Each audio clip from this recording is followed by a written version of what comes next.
Let's talk about how to professionally clean windows. The first thing that you need to avoid if you want to get great results, store-bought glass cleaner. Now, the reason why this stuff is not great is because it has a lot of chemicals that can leave streaks behind, such as ammonia. So that is a big no-no.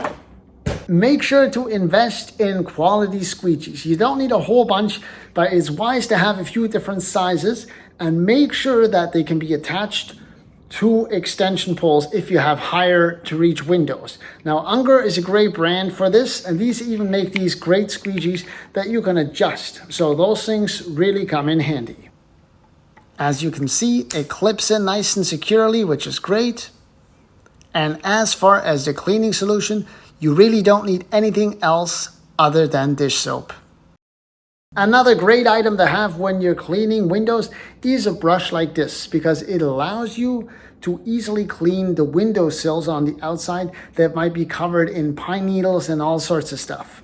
Here are the two different types of cloths that you're going to want to have. You're going to want a regular microfiber cloth. These work great for a lot of things, but you also want a fine microfiber cloth that will be lint free for fine tuning the glass if you do end up leaving any streaks behind. Another item that is very crucial for window cleaning, especially if you plan to do this professionally, you will run into scenarios where this is needed.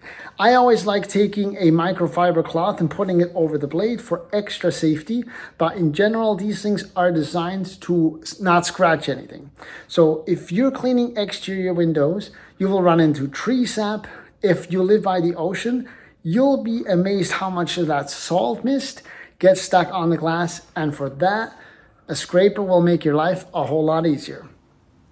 So this is the easy way to use a squeegee. Simply go up and down or left to right. Just like that. Now this is the more advanced technique. You just cut into the top and then work your way down like this, all the way to the bottom. Another thing to keep in mind when you're cleaning windows, make sure that the cleaning solution you use saturates the glass enough. So in other words, if there's not enough water and soap for the squeegee to properly glide as you're cleaning, that's gonna end up leaving streaks behind. So make sure you saturate the glass thoroughly. And of course, the last tip, and one of the most important ones, make sure to properly double check your work. So when you look at the glass and it looks clean, make sure you look at it from different angles and different lighting, because that will show any sort of imperfections that were left behind, so you can clean it before the customer sees it.